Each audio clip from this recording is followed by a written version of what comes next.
Did you see the not to change the subject? Did you see the Jeremy Clarkson announcement with the Stig thing today?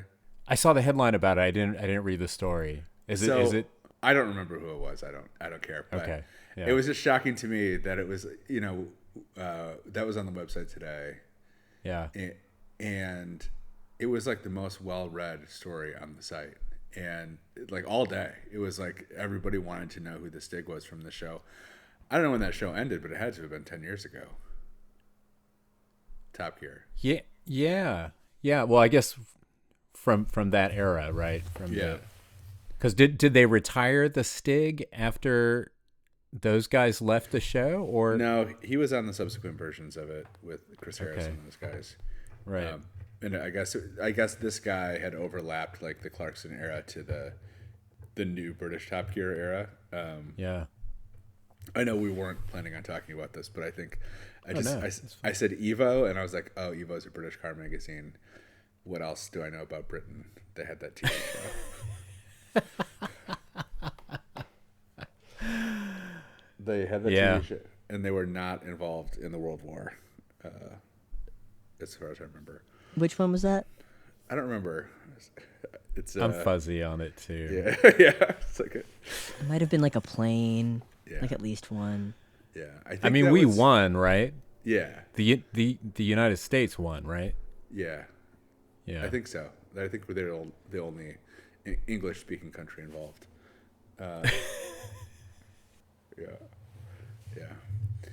But yeah, it just I don't know. It shocks me that I think I watched that show in college a little bit, but it shocks me that it is like this enduring like piece of. And I think too, like it kind of speaks to like the like how bad car culture is generally. Where it was like they had this one like very successful TV show from a long time ago, and it's still kind of like the marquee media property in car culture, if that makes sense. Like Top Gear is like the thing, like Yeah, well, and especially like that kind of incarnation of it too. yeah, You know. well, really just that incarnation of it. Right. But it's like people are still going back and like watching on YouTube, like Clarkson drives the BMW Z8 or whatever, which just like going back to watch that stuff is just unwatchable. It's like it's so abrasive and bad. But, As a non-car person, my like only understanding of Top Gear was that like I was aware of Clarkson just being like a huge dickhead, like notoriously a huge dickhead, and I think that was one of those things where I was like, well, I'm already kind of not really watching a lot of TV. I don't think I need to put time into this either. yeah. Yeah, I mean, like I said, I think at the time and like time and place, whatever, 2000, whatever it was, 2003 till 2000, early aughts or whatever, it had a certain like place within like the larger cultural zeitgeist or whatever. But like I said, going back, it just looks like such a weird artifact. But people are still obsessed with it. People like the 23-year-olds and 25-year-olds watch their Amazon show, and I don't. Good for them, I guess. It's just perplexing to me. I don't know. They should have got real automotive journalists like Boris Johnson. Yeah, I think he was on that show a couple times.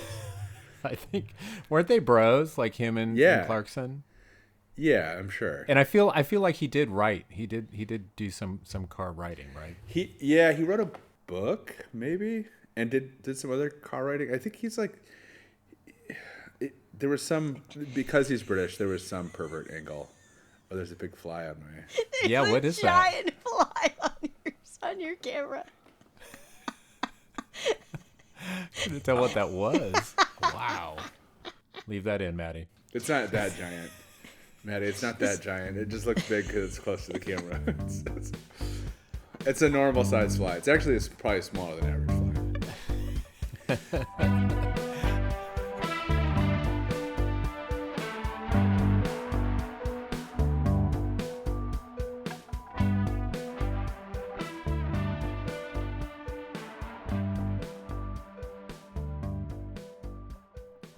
Where should we start? We should start with a postscript from the hill climb, because where we left things off, there was some kind of lingering mystery regarding the Lotta, kind of still stumbling, still hesitating at anything less than full throttle.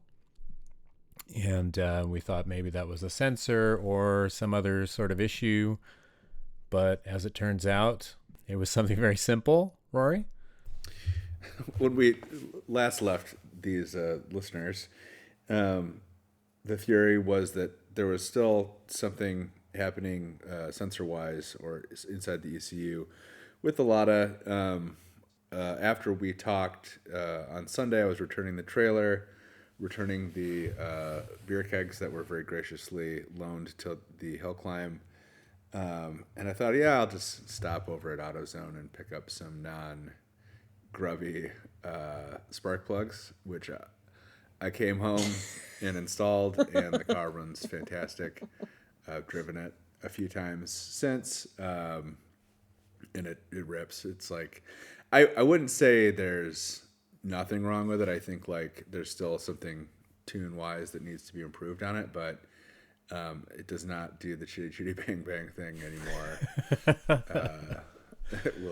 It just accelerates from a standstill. So, I mean, I think I was pretty happy. I think it came across in the last podcast. I think I was pretty happy with like the state of the car and like what we were able to kind of achieve with it.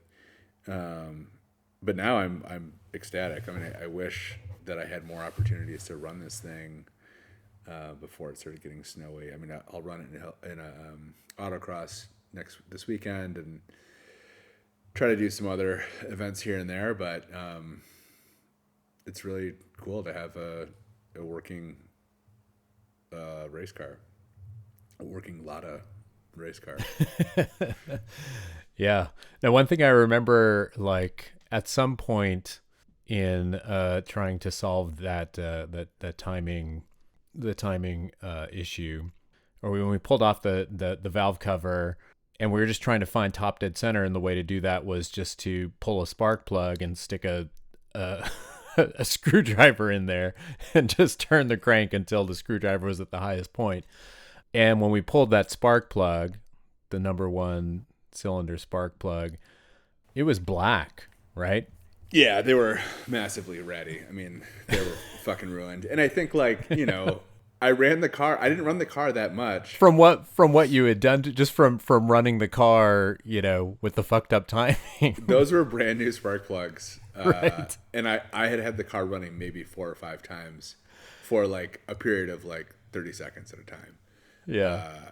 But, the other part of that too is like when I was describing the symptoms of the car to somebody, I was like, it is dumping fuel into the intake. Like there was so much fuel smell coming out of the exhaust. And then also like in hindsight, when we ran it without a header, it was just shooting fire out of the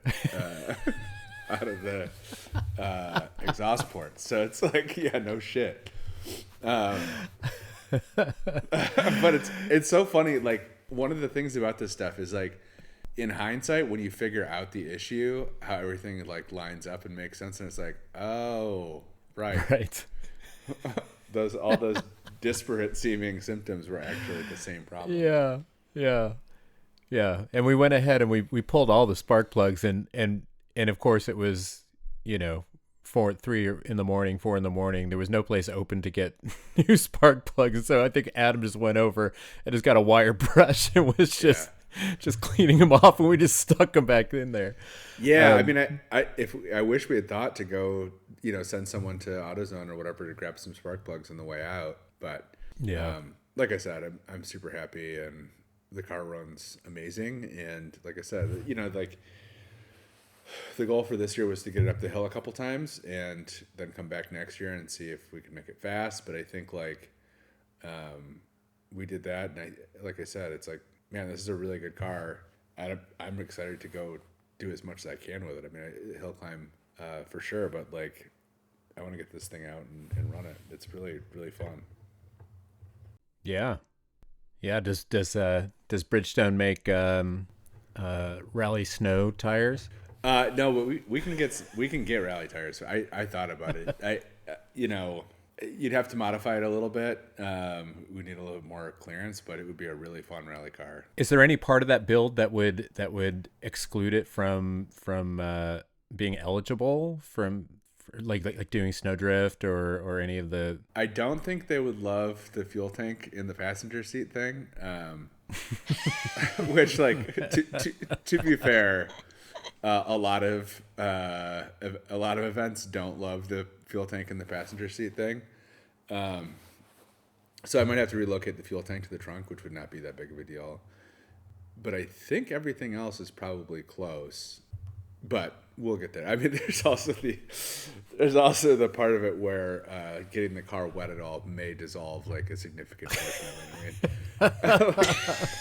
I did replace a lot of the rust has been replaced, but there are still some brown oxidized structural members of the car. I was out in the shop last night cleaning it up, and I noticed that in driving it this week, I'd taken more chunks out of the tire.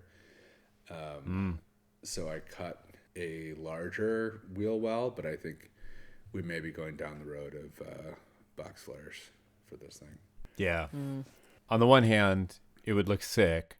On the other hand, I do think that ridiculous amount of poke, with the wheels, the tires poking out so far on either side of it really does lend the car a kind of it makes it even more cartoonish than it already is. It really just has this kind of just uniquely it looks like something out of a comic book. Yeah, we should post. I mean, obviously we have some pictures going up on the Patreon, but we that video from Henry shows like a good launch and shows the car moving and stuff, and like what it looked like on the hill, which so far is like the only good video I've seen of the car. And I'm sure he's got some B-roll of it too that didn't make his video, but yeah, we'll see. I mean, I like the way it looks now, but I'm sure by next year it could have a 12-foot wing on it, and it's gotta evolve. Yeah, be a totally different Mark II or the Evo configuration. Yeah, Project 2025. Yeah. Can I tell a totally uncar related story about a bug getting stuck in somebody's ear? Oh yes. Hell yeah. Is that? I mean, this stays in, Maddie. We're still kind of like determining what type of podcast this is, and I've already derailed it twice by talking about Top Gear and now the bug thing.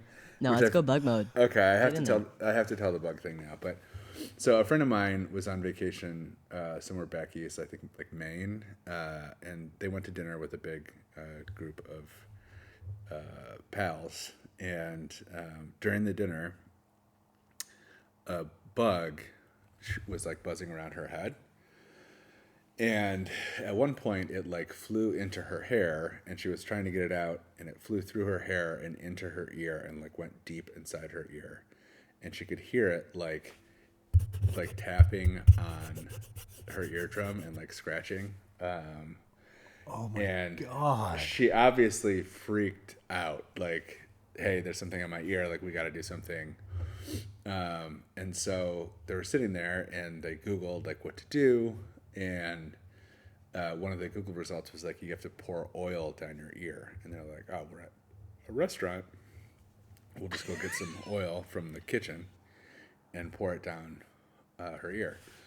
And so they laid her head on the table and poured the oil in her ear. And nothing happened. The bug was still in there. It was more active. It was just an oily bug. Yeah, it was more active, more angry. And so this is the real kicker for the story for me. But her friends were like, well, we might as well just try to finish our meal and then we'll deal with this afterwards.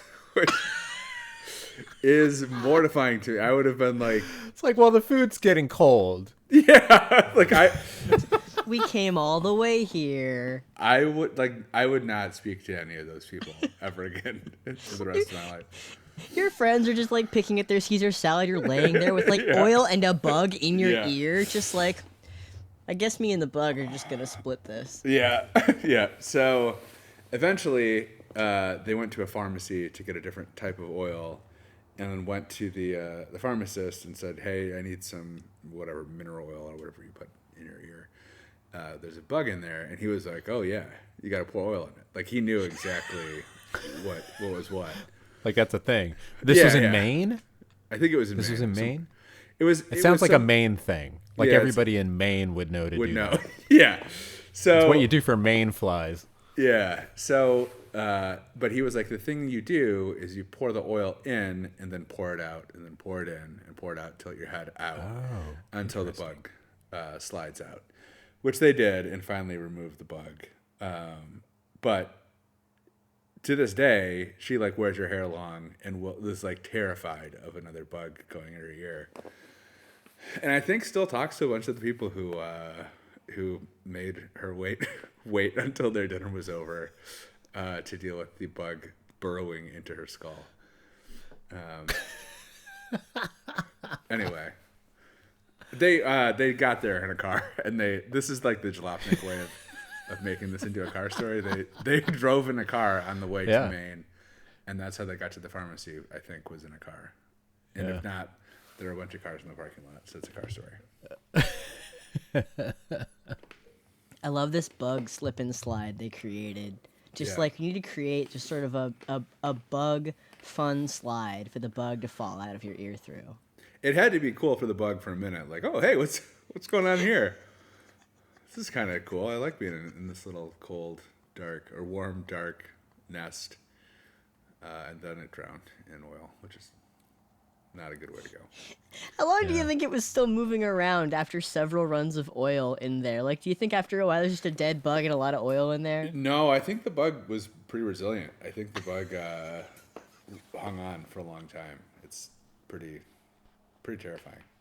I feel like I would be less freaked out about having a live bug in my ear than I would about having a dead one. I think the thing with the live one is that it's touching your eardrum, and you can feel it and hear it touching your eardrum, which to me is like, I think, not to get into anatomy territory here, but I think you can go past the eardrum. I think you can keep wiggling around back there, right? Like you could conceivably keep going. Or is it like a flat? Well, that's a good question. I always just thought it was like that was kind of the end of the tunnel, you know, that the eardrum was like a seal. Let me just have a look here. This is getting into. Yeah, I'm pulling up a little JPEG. Let's see what we got. The inner ear. Let's get on ChatGPT and see what. No, I mean from this, I don't know. Maybe you're right. Maybe it is. But regardless, I couldn't bet on myself knowing that it couldn't go past the eardrum for sure. It's supposed to stop it, but Okay. you know, well, if it doesn't stop the bug, then you've really got a problem. Yeah. Yeah. I mean, then it's in your brain. Yeah. You got a ratatouille. Oh yeah, it is. Okay, it is enclosed. But still, not good for me. Really horrifying. I wouldn't like that. What were we supposed to talk about on this podcast? Did we have an agenda? I had a little bit of an agenda. Well, because I think we're ready to announce this to the public. Yeah. And maybe we should do that tomorrow. In which case, by the time this comes up, this is up. This might be the first episode that some people would be listening to. Yeah. Good. Which Good. I think The makes bug it a one. perfect introduction so far. Fantastic. Yeah. Yeah, but I guess if that's the case, we should say welcome to welcome to our podcast about cars, ostensibly. And other It's things. called Tired and Other Things. It's called Tired, and we describe it as the car podcast for people who understand that cars are bad. This was something Maddie and I talked about this the other night. kind of talked about the ways that we think that cars are bad, just kind of setting that as just kind of a base level understanding, axiomatic kind of a fundamental from which to build and kind of you know also talk about our enthusiasm and passion and love for these terrible things as well. But Rory, maybe you could because you were dealing with some lot of header installation things at the time. Maybe you can talk to us about why do you think cars are bad? Yeah. I mean, I think so. The other day, I was talking to somebody from New York, and they were like, "Oh, I really hate cars, and I don't understand how you could make a career reporting on cars, and they're so bad, and they're so destructive, and yada yada." And I was like, you can't really hate cars in the way that I do. Like I it's like you think you hate cars, but you ride the train. Like I like you have to, like, there's a level of intimacy required Yes. before you can truly understand how much it's possible to hate something. And I think like I've been a pretty serious like amateur mechanic slash like automotive journalist slash whatever for 20 years, probably 10 years in automotive journalism, and I was working on cars and living around cars. I've always had half a dozen or more cars in my life, and I think like I have taken them apart. I've seen every part of the insides of like very expensive cars and very cheap cars, my own cars. I've had like situations where because I am either broke or stupid or whatever, like spending all night working on my own car so that I can get to work in the morning, fixing other people's cars who are in similar circumstances. And like, I love cars in a sense. Like they're cool. Like as a mechanical object, they're cool. And like as a design object, they're cool. Like, and they're also like every car, no matter how shitty it is the result of like thousands of hours of really smart people like figuring things out and deciding how to do things and like making choices. And I think like any piece of art or music or whatever, there's like the value in those things is derived from the choices. And I think the choices that the maker makes, like the person who made the thing, whether it's, like I said, a piece of music or a bowl or a painting or a car or whatever, like all these little choices. And then like cars also have all of these, because they're so complex and expensive, they have all of these external factors that kind of determine like regulatory stuff or like trends or what the marketing department thinks or whatever. They're just infinitely complex and interesting. And I think that's so cool. Like that's inescapably cool to me. And I think like I would go a step further. It's like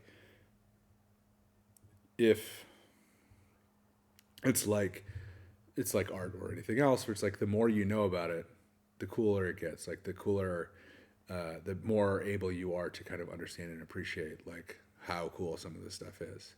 Yeah. But the thing about it is they're like, and I can't even say like this is not part of the appeal in a sense, but like cars are like massively destructive. I think from like an economic and social standpoint, I think like most of the problems, a lot of the problems or most of the problems that we have in the United States or like in contemporary culture can be traced back to like the fact that we did a lot of maturing around the dawn of the car and like people's loneliness and individuality and the way that kind of things have gone politically, the way that people feel isolated and independent, and kind of not part of a whole.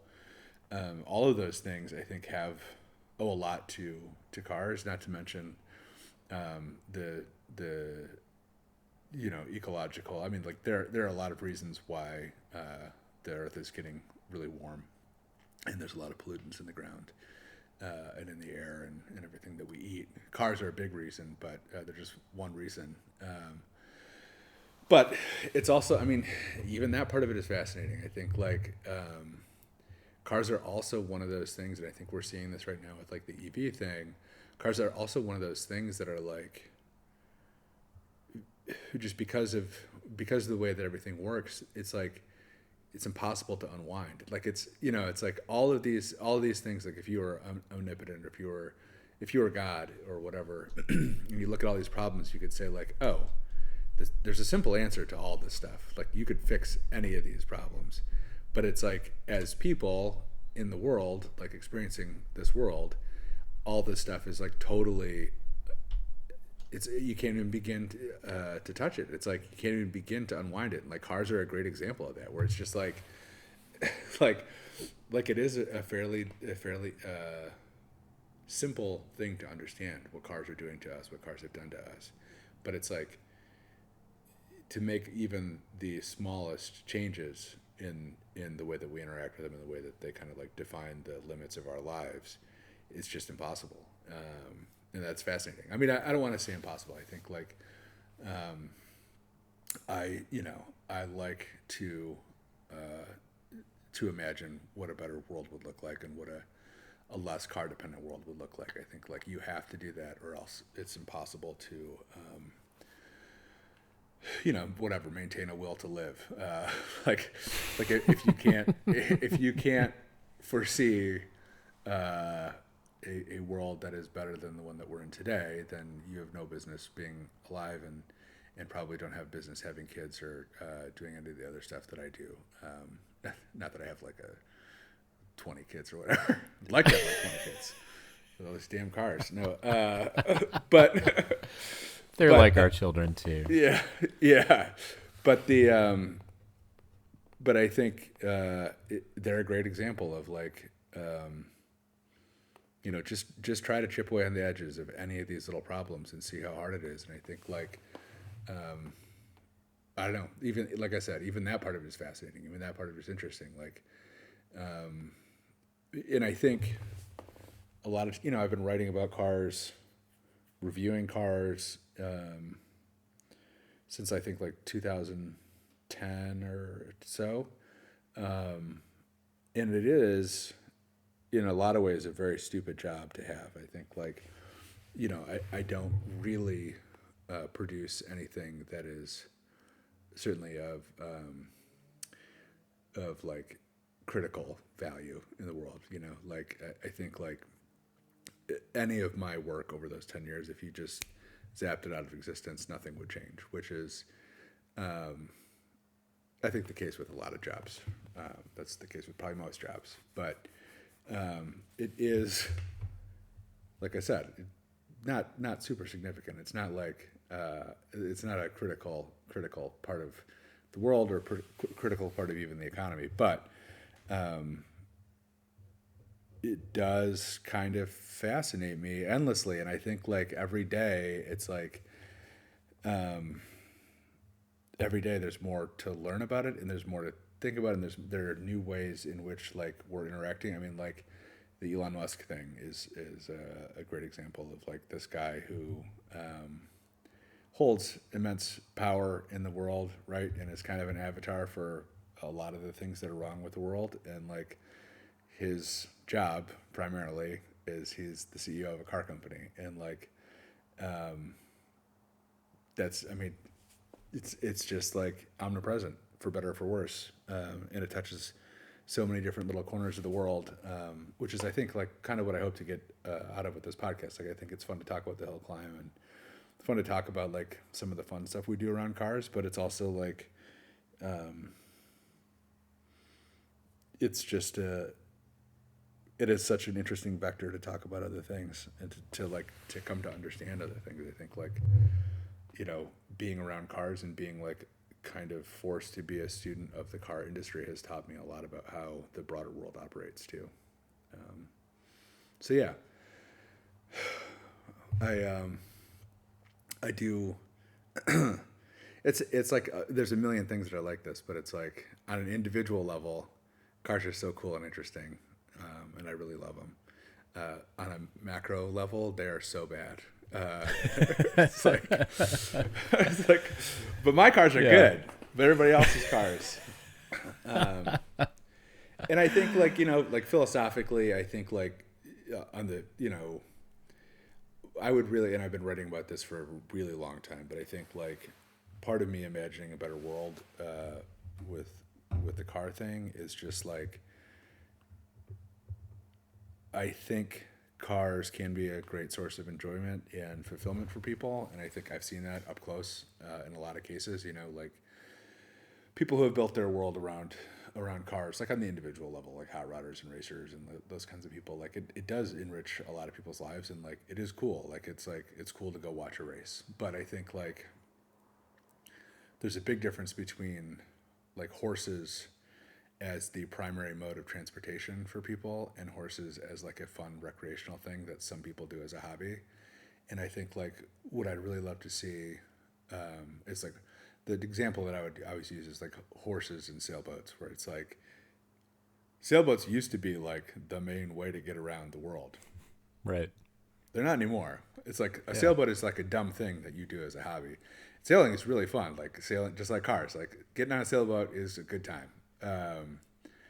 And you can do it if you have $2,500 to spend, or $500 to spend, or you have whatever, $1 billion to spend. Like all of those people can go sailing. But nobody has to go sailing. And like, that's what I would love to see for cars, where it's like, nobody has to have a car to get to work. Nobody has to breathe poison because all of their neighbors have cars. Nobody has to get shipped off to some crazy war because they need gas for cars. But it's like if you are dumb enough like me to do this as a hobby, yeah, like why not? Yeah, that's beautifully put, man. And I mean, we came to a similar conclusion in our earlier conversation that just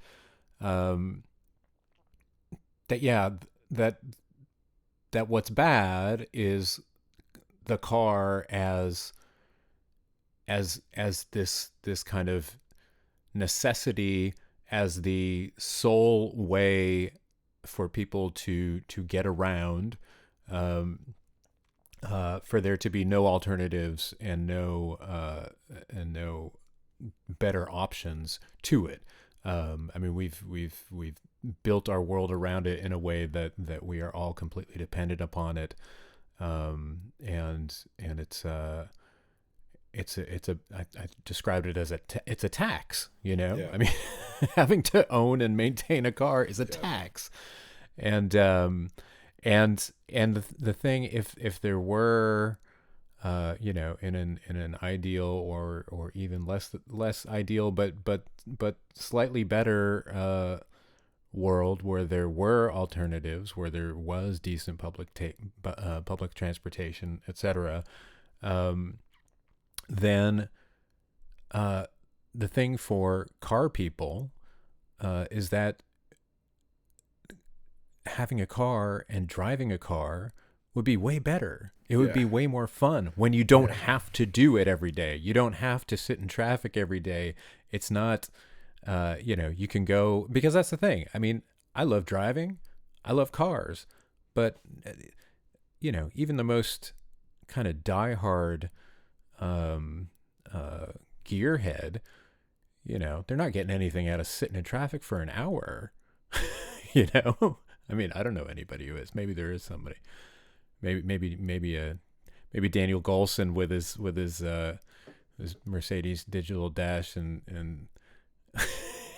maybe if you've got a great podcast, or I think in a lot of cases people hate their families and they want to be in their car away from their families. So I think that those could people be are getting something out of it.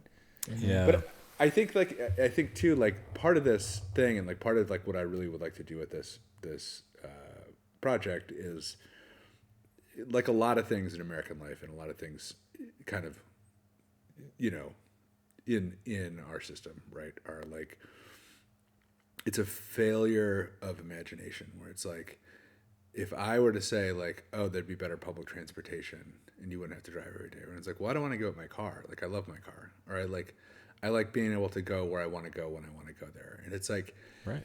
that's where it stops. But I think like, Yeah. there's But you so still ma- can. You still yeah, can. sure, sure. That's the thing, you know. But there are so many things too where it's like I think the real failure of imagination is like where you can't conceive, I think, and you know, none of us can or whatever, but how the rest of your life would be in that world. You know Right. what I mean? So like, you know, there's a million different facets to this, and I think like one of the things that like really interested me, I think at Auto Week when I was there, and like some of the other projects they've worked on, is like thinking really big about like what that different world looks like, and like what it would mean to people individually. And I think like it is hard, even for me it's hard, and I think like even for the average person maybe it's also hard, but it's hard to conceive of like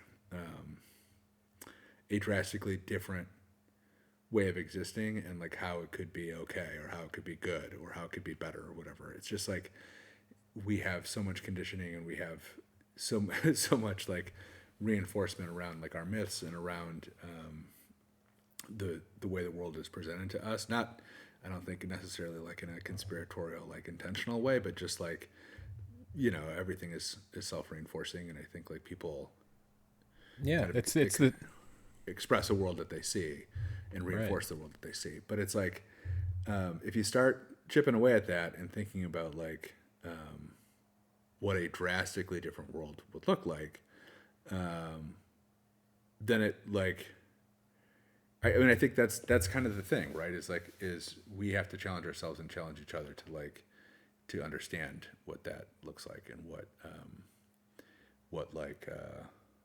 the world could be like, what your day to day could be like, and like I think like cars are a great avenue for that, and I think like you said, Peter, it's like people like cars, they like having cars or whatever, but like they don't like everything about cars. Like, you know, you like they don't like all aspects of it. They don't like the cost of it. They don't like the traffic part of it, or like the danger, or like potentially being killed, you know, in a car crash. Like there's all kinds of bad stuff that anybody would say, like, I don't like that about my car, you know. Of course. But it's just like I said, this whole thing, if I had an ambition for it, it would be like start to chip away and kind of explore like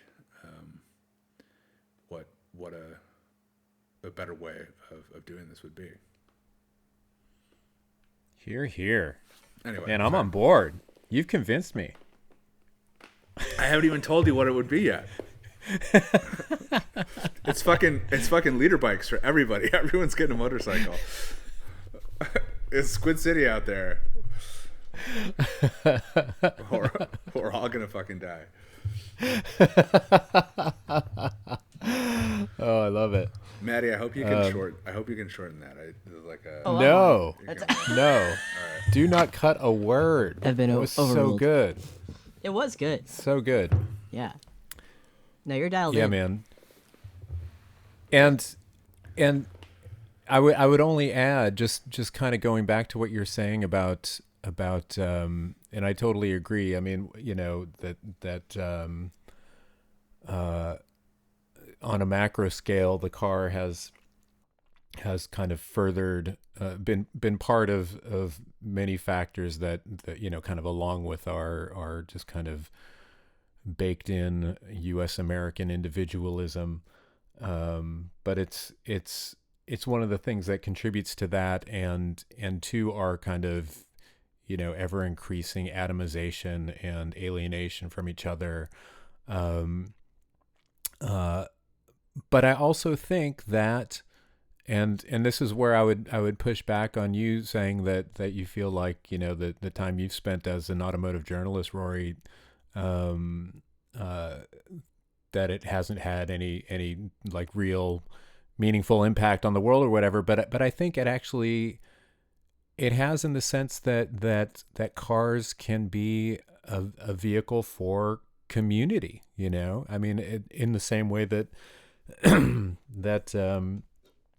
that they kind of keep us apart. They can also, just as a hobby, just like horseback riding or sailing. It's something that people have in common, and I think we've seen in the last 10 or 15 years. I mean, concurrent with places like Jalopnik and like Auto Week, your tenure there.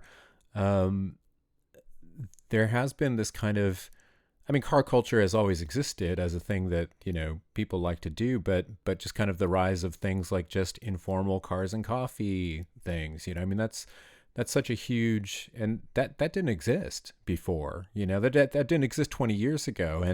And just as an activity, as something to do, as something that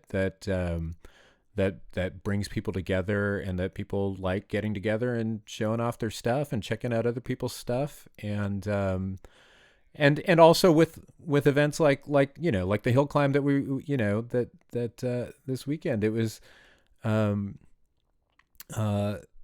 and grassroots motorsports in so many levels. I think all of that stuff has been building.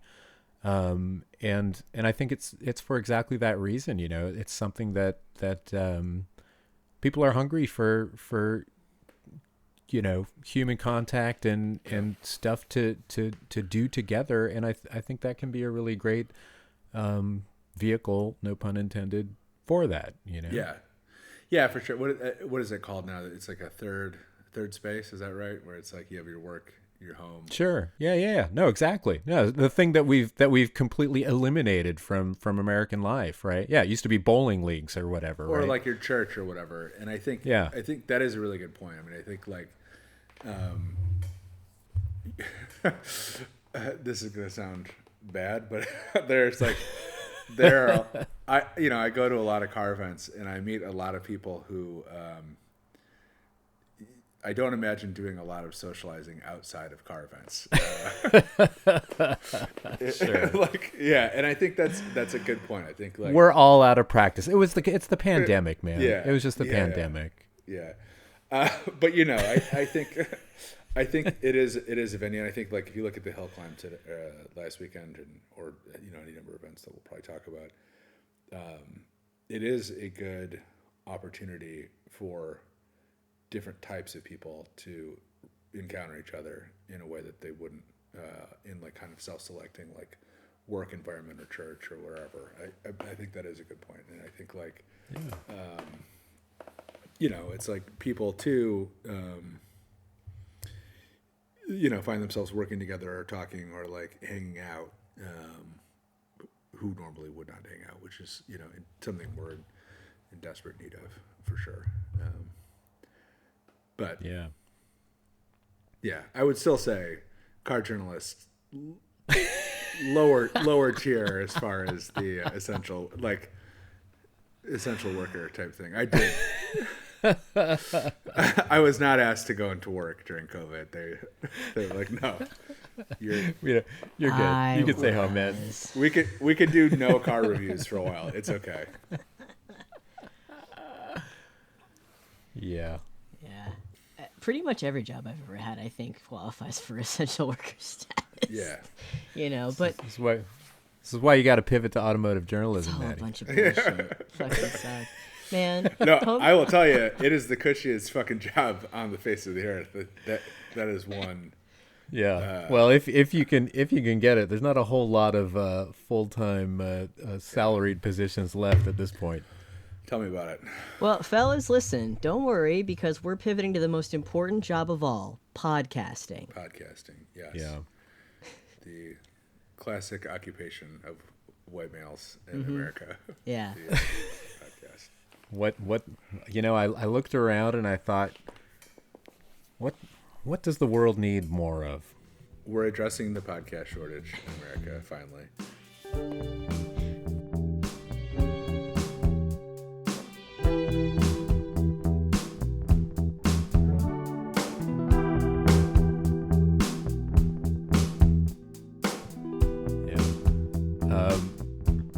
Well, I guess the only other thing that I think we should talk about is if you go on any car forum online, it's customary for people in their posts. People have like a little signature Oh yeah. file for their posts where they list maybe their football team affiliations or whatever else, but they list their cars.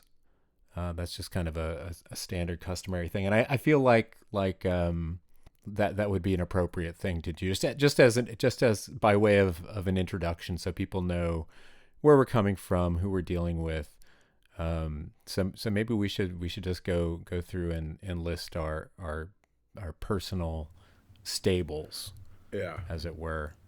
Maddie, Oh you start. yeah, my daily driver and only vehicle is a 2010 Toyota Corolla LE with 128,000 miles on it, and very minor squeak in the brakes that I have to get checked out when I can find time, and no problems in the entire duration of my ownership since we bought it at, I think, 48,000 miles. It fucking whips. It's awesome.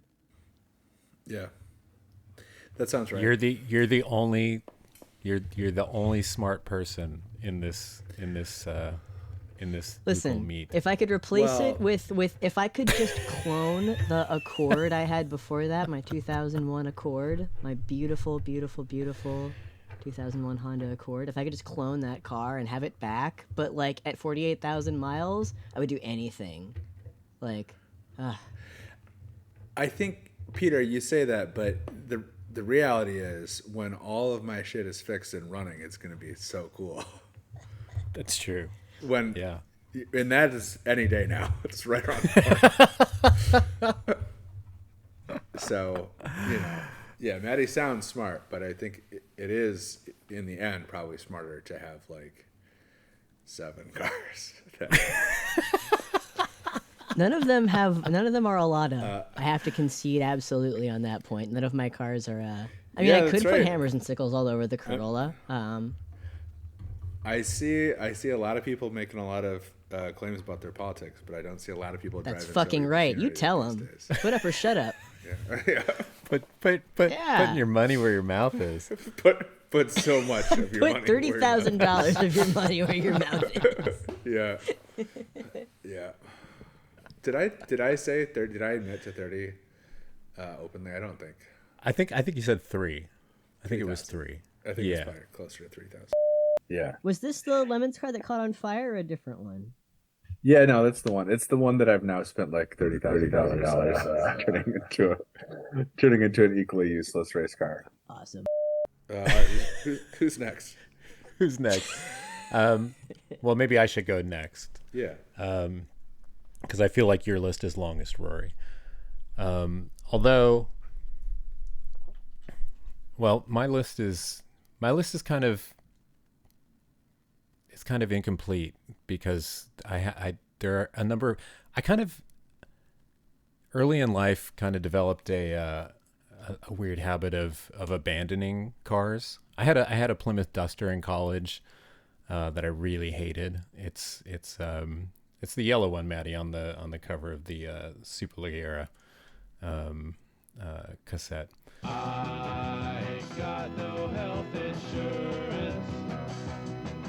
I really hated that car, and I was driving up from from San Diego back to Irvine, where I was going to college, and the transmission just started overheating. I think it had been low on oil, and it just started like spewing. It overheated and was spewing transmission fluid all over the place, and I just kind of had enough of this car, and it, there's a like a immigration checkpoint about like kind of near San Clemente, like halfway up between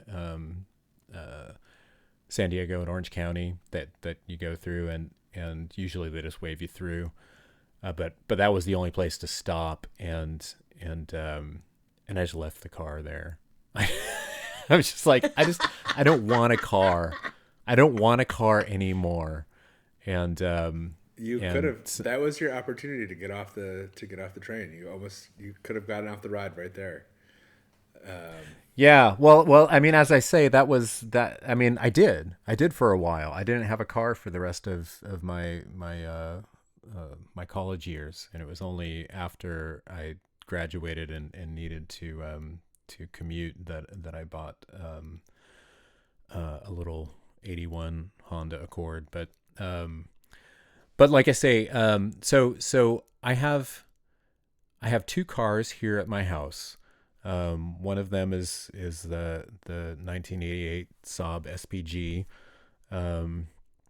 900 Turbo that that was my daily for many years, and that kind of just rusted into oblivion to the point where it's undrivable. The suspension mounts where the springs should seat at the top in the back is just gone. So the car, it basically, if you go over any kind of, not even a bump, but just an undulation, the car is going to bottom in the back, and the lowest point in the rear of the car is the gas tank. So less than ideal. So it's just been parked since we moved back here to Rochester, and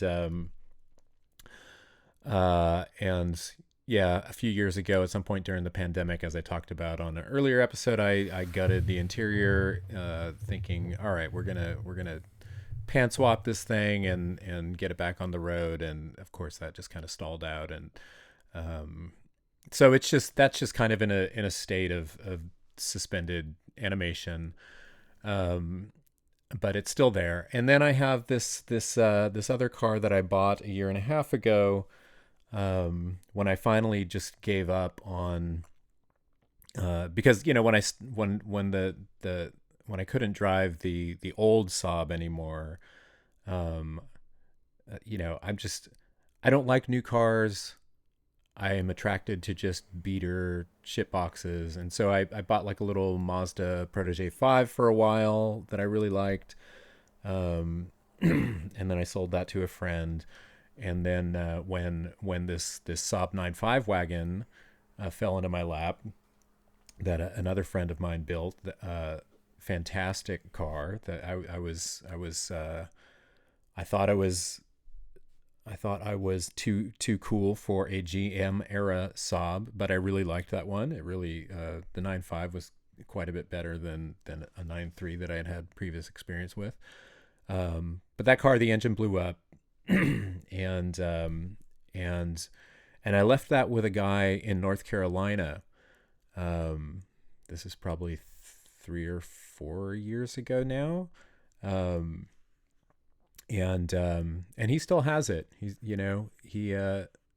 promised to find an engine for this. Is very typical of North Carolina, or just southern, in my experience, southern garages. They will just keep your car. If you don't, sorry, I gotta adjust this. If you don't call them and follow up on things and really stay on top of it, they won't bother you. They'll just keep it. So that car is there. Then anyway, there's another, so technically I still own that Saab 9.5 wagon. I also own a 1986, or at least I hold the title to a 1986 Peugeot 505 station wagon that I bought many years ago now, in Rochester. It's probably 10 or 12 years ago, and spent years kind of. It was a 35,000 mile car that was owned by this elderly woman in nearby suburb, and when she died, it just kind of sat in a field for years, and so everything so it looked immaculate from the outside. The interior was completely immaculate. The underside was completely rusted out. So I mean, talking about calling around, trying to find places to help you fix your Lada, Rory. Yeah. Try calling around to find somebody who's willing to work on your Peugeot. Yeah. And replace the rusted brake lines on it. I finally found somebody who would do that. Got it back, drove it a bit. It was great to drive, and then I don't even remember what happened. Some sort of like water pump issue, something else. Anyway, left it at this other place that kept it for like a year. Got it back, drove it home. It was great, and then something else just completely failed, and I brought it to this other shop down the street, and this was in Charlotte, and when we moved away from Charlotte, this was 6 years ago now, I didn't have a place to put it. I couldn't bring it back with me to Rochester because I just didn't want to have to deal with finding storage for it or park. There was just no place, I didn't know what to do with it. And so they weren't calling me, bothering me about it. And so I just didn't call them either. and I've never heard from them, and I've never poked that nest because I didn't have that much money invested in it. It was a really cool wagon, and I mean, in a perfect world, I would love to have it back and be able to drive it around. But I also just having extra cars to deal with, and there's always something wrong with them, and it uses up a lot of bandwidth, as I think you're aware, Rory. But yeah, that was sorry to interrupt, but there was a friend of mine last year was offered a Subaru Forester from someone he worked with for no money, and he was like, it'd be great to have another Subaru Forester, and I think he's got 4 or 5 cars, and he was like, what do you think? And I was like, look, I put it on my list and looked at it, and I was like, this is a fine car. I think it's a reliable car, but it's another mouth to feed. Like it is exactly. And it's like, it could be a great car, but it's, even if it's the best 20-year-old Forester or whatever, like it's going to need a bunch of shit. And like, yeah, it's just another thing to sit in the back of your head where it's like, oh, I got to do brakes on this Forester, or I got to do, whatever, timing belt on the Forester. It's like, it's a mouth to feed, even the best car. Yeah. I mean, if you're not, yeah, exactly. I mean, if we were smart, we'd all be driving Corollas. Yeah. But if you're not Jay Leno and you don't employ a full-time staff to look after your collection, I mean, either you're doing all the work yourself, or you're trying to find whatever place to work on whatever obscure, fucked up car that you're trying to stay on top of, or some mixture of the two, which was kind of where I was always at. It's just, yeah, it's complete headache. So I finally just kind of said, I did buy a replacement Saab 9.5 wagon, because I did like that car a lot. And when that car showed up, it was sketchy, and it had a head gasket issue, and I realized that the head had been resurfaced pretty recently, and which indicated to me that the problem wasn't the head, that it was the engine block. And I was just like, fuck this, I'm done, I'm out. No more old cars, no more projects, I remember having this discussion. Yeah. I was just like, I give up. I'm buying I'm buying something with a warranty. Um, and so I bought this Hyundai Elantra N a year and a half ago, which uh, had been a great car up until very recently when it really shit the bed on me in a way that maybe you might be reading about sometime soon. Yeah.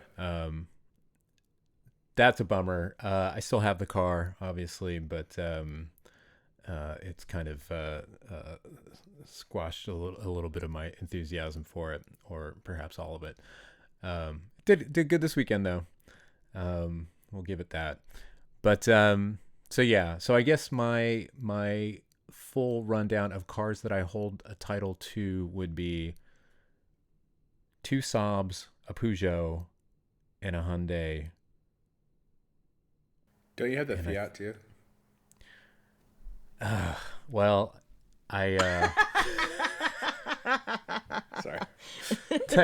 I don't have it. I think actually I would you believe Legally. that the title to that is in the glove compartment of the 9.3 wagon. I knew it. The 9.5 wagon.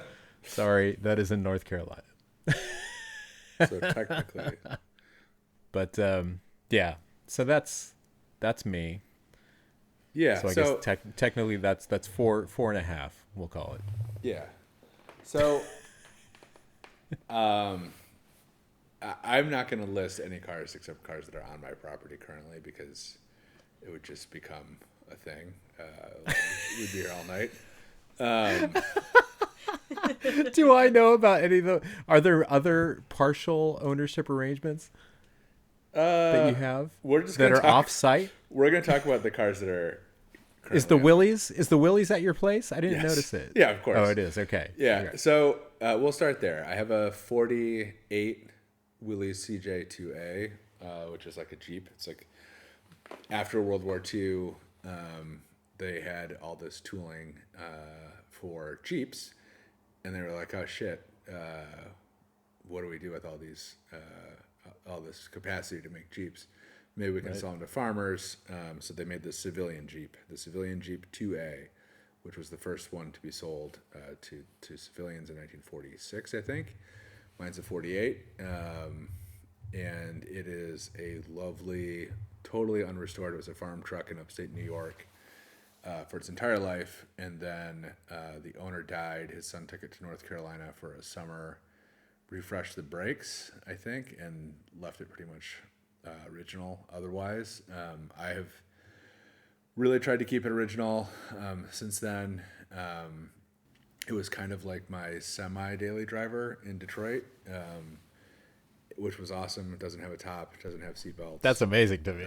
Yeah. It's perfect. It's a perfect car. It's impossible to steal because the starter is a push-button starter on the floor, so no one knows how to start it. But when we moved from Detroit during the pandemic to Traverse City, I drove it onto the trailer, and then when I drove it off the trailer and into the garage, everything was hunky-dory. And then when I pulled it out, no, actually, sorry, I couldn't get it off the trailer. I didn't want to move off the trailer. And it has not run since. I don't know what's wrong with it. The motor felt like it was seized, but it's not. The motor felt like it was seized for a long time, and then I went to turn it over this summer, and it turns over fine. It may run, I don't know. I just need to put a battery on it and try it, but I've been so occupied with the Lada that I've not touched it. So that one theoretically is a running driving car, and if it's not, like, it is literally the most simple vehicle on the face of the earth, so it should be fine to get it going again. I have a Ford F-150, a 95 Ford F-150 that I bought off a buddy in Colorado a year or two ago. It was, I believe, like a mining company truck originally. He was using it at his brewery. It's teal, but it's a stripper. Like, there's no door trim below whatever knee height. There's no headliner in it. It's a single gray bench seat that's all torn to shit. I bought that with a friend of mine who I did this for him in his own truck. Actually, the same guy I was talking about, the Subaru. But I flew out to get it in Denver, and was told it had air conditioning. And I was shown a picture of the air conditioning switch on the dashboard, the controls. So flew out there, one-way ticket, obviously. I got in the car, started driving back, and it was like over 100 degrees in Denver. And we both were sweating, like drenched in sweat. You know, all the windows down, but it was like uncomfortable.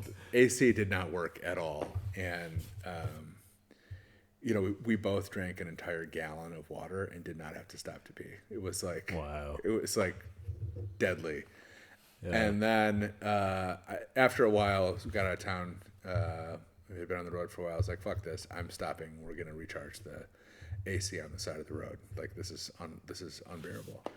And so I went into an AutoZone and bought like an armful of our, what is it, R134A, whatever charger. Yeah. Bought the kit to recharge it and all that stuff. And I went up and opened the hood of the car, and one of the AutoZone guys had followed me out there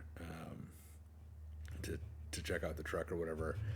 And we opened the hood and looked underneath, and the AC system had been replaced with just like a dummy pulley. Like someone had, and it obviously broken. And someone was like, you know, it's going to be. Somebody, they ran out of catalytic converters to steal, so they're going after AC compressors. Yeah. No, I you know, obviously I think what happened was somebody, it was broken and they took it to a shop, and the shop was like, hey, it's going to be $400 to fix it, or we can delete it. And they were like, okay, go ahead and delete it. But it has been a fantastic truck. It has been like a absolute, like, look, I think most people do not need a pickup truck who have them. But like living where I live and doing the kind of dumb shit that I do with other cars, like, it is awesome to have a pickup truck. And like, and it is nice to have a pickup truck that's kind of a piece of shit, because if it's a really nice new pickup truck, I would be hesitant to do the stuff that I do with this truck. Like, this thing is nice, it presents well, looks okay, but it, like, the bed is a lot of bare metal. Like, it's just scratched because stuff been thrown or whatever. But it's awesome. But it's a truck. It's a tool. It's a tool. I mean, it's what a pickup truck is supposed to be. Exactly. It's not nice. It's not like, there's nothing I wouldn't hesitate. You know, like, I'll throw stuff from across the yard into the bed. Like, it's like, if it hits the fender, it hits the fender. But that car was very reliable, very, very good car. There was a weird electrical issue that I think I fixed a year ago. But during the end of the lot of thrash, I had been given a rooftop tent to test, and it was starting to rain. No. And I put the rooftop tent in the truck bed and backed the truck bed into the barn just to keep it dry, and left it there for like 4 weeks. And I went to start the car, and it does not start. And it was like, my immediate inclination was like, I'm going to diagnose this and fix it today because I need to have this truck. But I was like, no, work on the Lada, focus on the Lada. So I have not gone out there to even touch it since then, which is so sad. But so that car doesn't run. I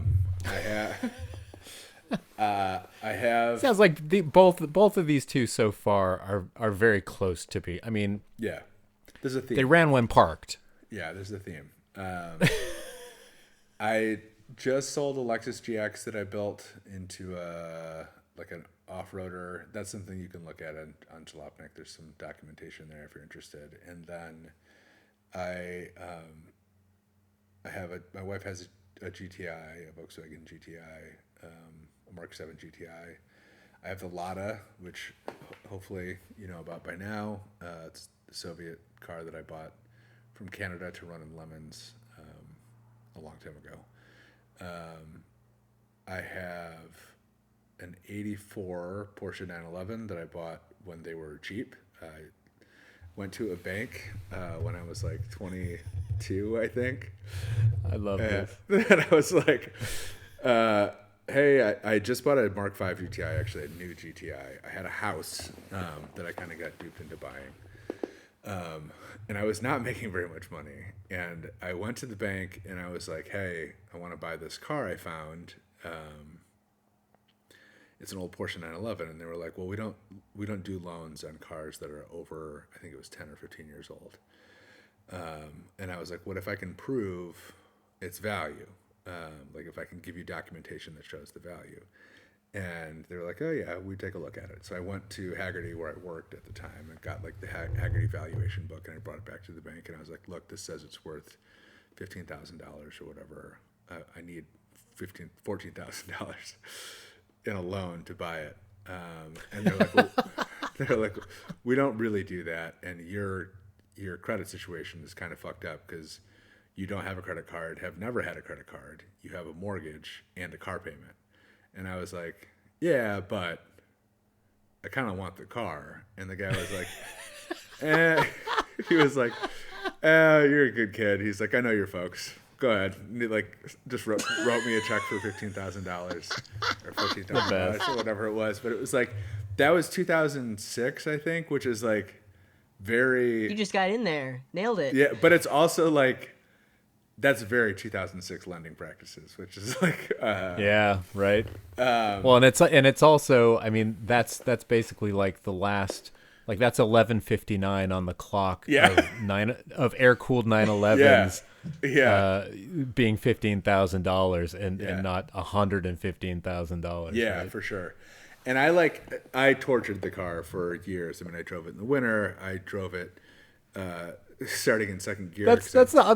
That's the other thing that I love is that you just used it as a winter beater. Oh yeah, it was like, and it was actually like a phenomenal winter car. I put big snow tires on it, the Firestone Winter Force snow tires, which are just the cheapest snow tires you can get. No, we had those on Patrici's old Civic, and they rock. And it turned that thing into a tank. Yeah, but I can remember in this car, just drifting everywhere that I went sideways, and then being on the freeway going to my job, which was like 3 hours away.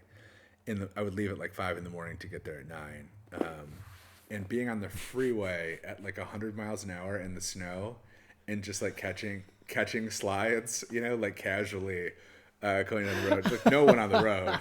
But just like, never having real traction, just like a little bit sideways all the way down. It was so great. But then because of that, because of the way I abused the car, I was like, when I moved to Lansing and finally got a house with a garage, I was like, I'm going to take this car apart and start giving it kind of a sympathetic refresh. And I think that was 8 or 9 years ago. So it's sitting next to me here. It has watched the entire so like my now very valuable, very desirable 911 has watched me spend probably 1,500 hours or whatever on this Lotta project over the course of the last 9 months, which has to be tough for the car to watch, but I think that's probably next. Probably next is the F-150. I may tinker with the Willys a little bit, but I would like to get the 911 going again, and it's very close. It's probably a weekend away. I think I spent, prior to really getting invested in the Lotta last year, I spent a couple weeks on the 911, and I think it's pretty close. But anyway, and really, I will say too, like Jimmy made me do that. Jimmy, who you'll probably hear from more on the pod, and who helped with the Lotta at the last minute. Jimmy has a very interesting.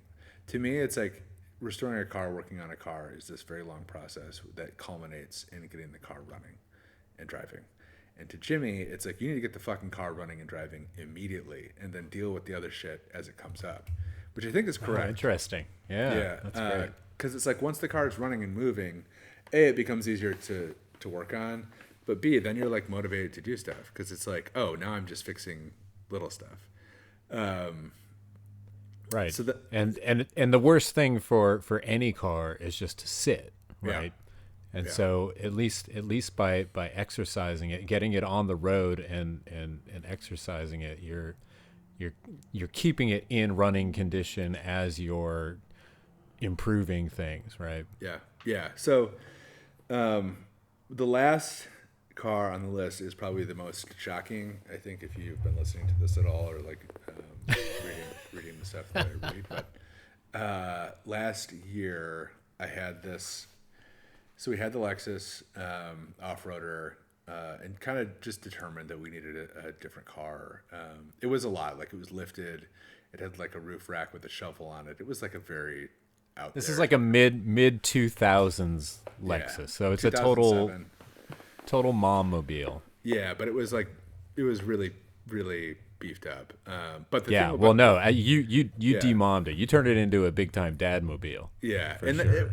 and really, like, that was part of the issue. Was like, I wasn't really using it for, I built it initially because I wanted to take the kids to see national parks, Right.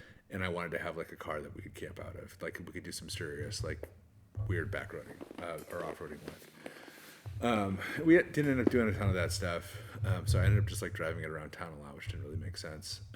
But the big thing, and the reason that ultimately I got rid of it, I really love the car, but I got rid of it because it was becoming another mouth to feed. And it was like, this is a car I think that will be on the road until 500,000 miles, but I was finding myself spending a lot of time. I did a timing belt water pump service that was like 5 days, just coming in and out, like between my work and waiting for parts to arrive and all that stuff. And I did brakes, and I had done wheel bearings, and just like a lot of little stuff that was like, if I was normal and just took it to a mechanic, would not have been that disruptive. But because I don't trust mechanics and have never paid mechanics to do anything, I had to do it myself. And it was just becoming, like I said, another mouth to feed. And I had an experience where I decided to keep the car.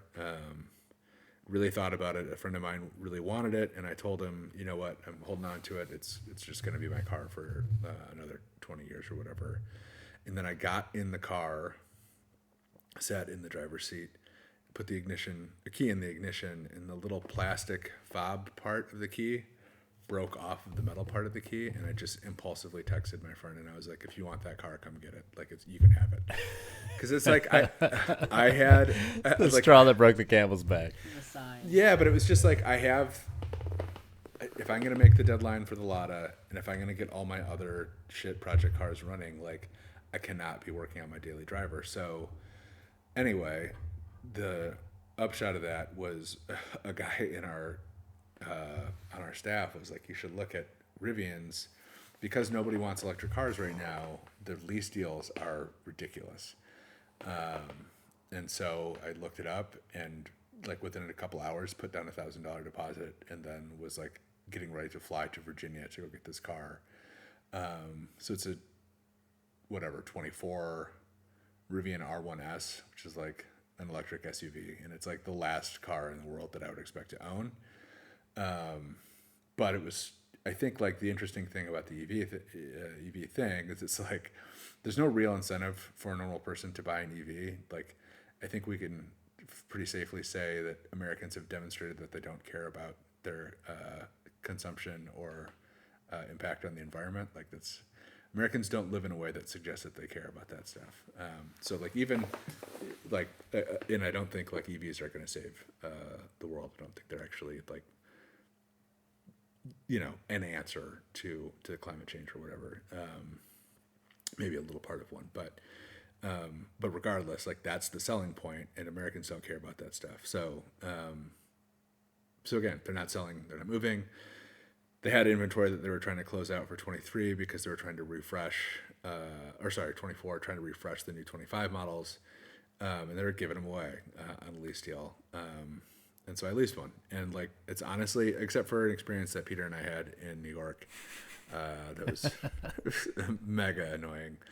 It's been a pretty good car for us, and I actually do, like, from a convenience standpoint, I do like an EV. Like, it's not, I don't care about going fast in a straight line. I don't care about, like I said, I drive maybe 2 miles a day on an average day, so it's not like I really have like a significant carbon footprint to begin with.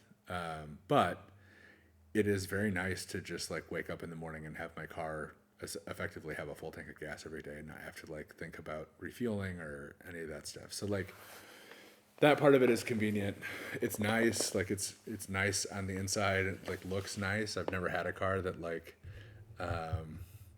you know, I've had cars that are cool. That looks so modern and clean. Yeah, I've had cars that are cool, but they're cool in like wow, that guy's weird. Like, you know, it's like he must be really into cars to be driving that car, Right. kind of way. And this is just like a normal. It's funny, like, you know, where I live now, Traverse City is like this is like the alpha dad car here. It's like there's a really good food co-op. There's a lot of like yoga studios. It's like it wasn't that kind of place when I grew up here, but like it is now. But this is like now I'm discovering, now that I'm seeing them everywhere because I drive one and now I'm noticing them. This is very much like the cool dad car, which is super unfortunate. So it's like the little clock. Would you rather be the cool dad or the uncool dad, Rory? Yeah, I mean, pick your poison. I will say that there's a little clock in my head every time I do something smart. Every time I do something that is like a good choice for me in my life, a little clock in my head starts ticking where I think I gotta fuck this up. I gotta get out of this. Well, you gotta do something to offset it. Yeah, this is not good. This is not me. I gotta undo this. And I think the Rivian clock started ticking right around when I started doing school drop off again this year and started seeing him, and I was like, oh, that's not me. That guy's not me. So, you know, I feel like the Lada buys you a lot of leeway in that respect. It does, but like I said, the clock is ticking on the Rivian, and it's a 2-year lease, and you know I'll probably buy like a 40-year-old FJ or something after this, but it has been for this period of like very intense wrenching and very intense like. Not just wrenching, but like fabricating and like welding and like that kind of stuff. Like I don't need to be fucking around with my daily driver. Like I don't need to be like changing the brakes or doing an oil change or whatever. Like I had to have something that was just going to be in the background. So it's check that box, I guess. Nice. Yeah. I think that's it, right? Did I say them all? I don't know. I don't know. I don't Let's know just say what you might. I don't know what you might be hiding. Let's just say I said them all. We're good. We can always do more episodes. Listen, you never know who's listening to this stuff. We don't need to. We don't need to go too deep down into these. You can end up with more. Yeah.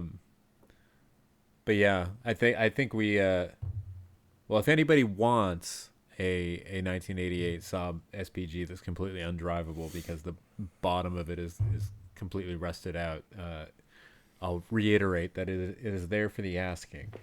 You keep saying that. You keep saying that. It's like I will give it to anybody. I will give it to anybody other than Rory. Yeah. Thank you. Please, someone help him. I'll help you. If you bring it over to the shop, I can help you if it gets started on it.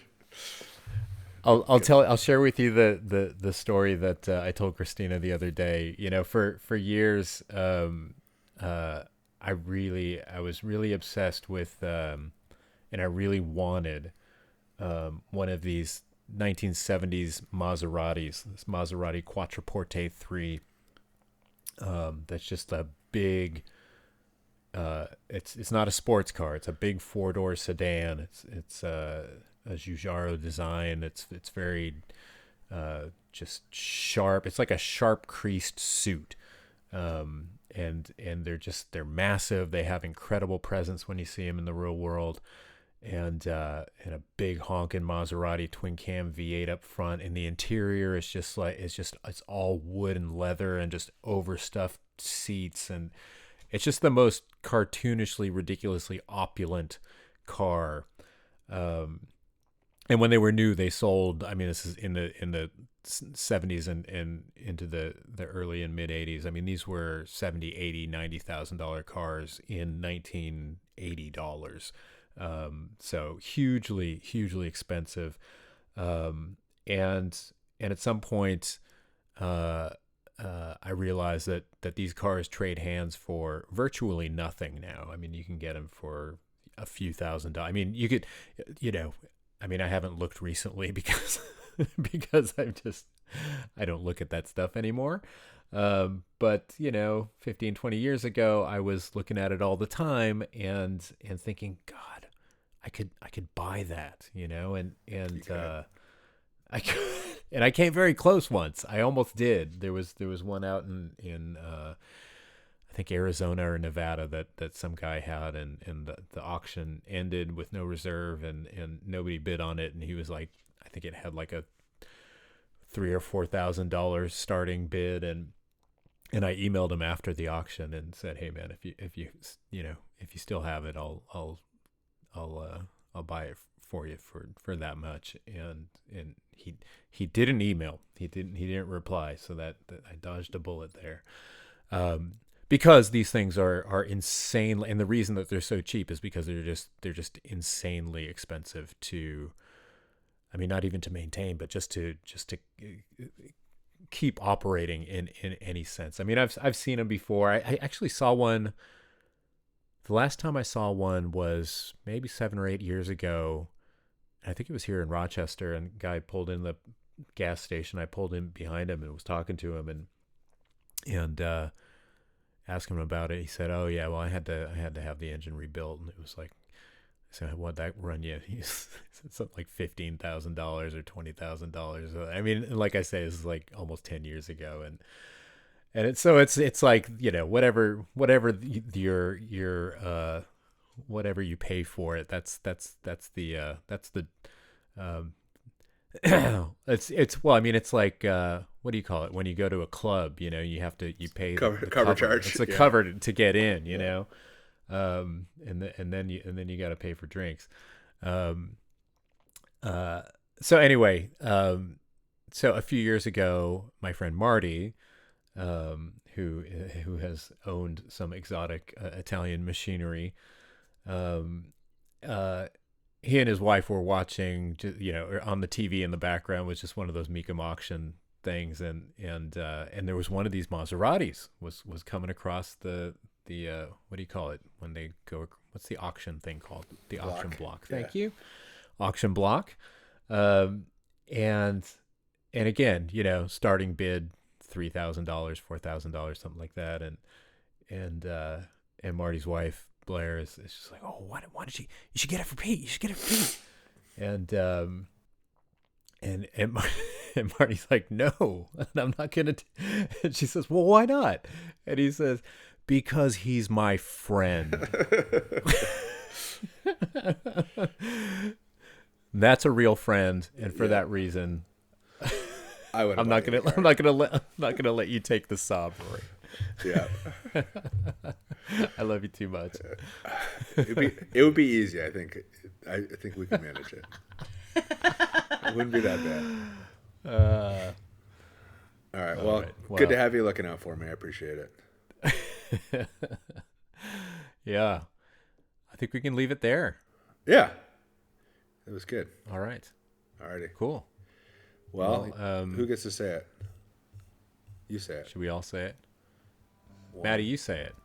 You say it, Maddie. Oh, our little sign off? Yeah. Yeah. For all of our friends? Yeah. Yeah. Stay tired. Stay tired, friends.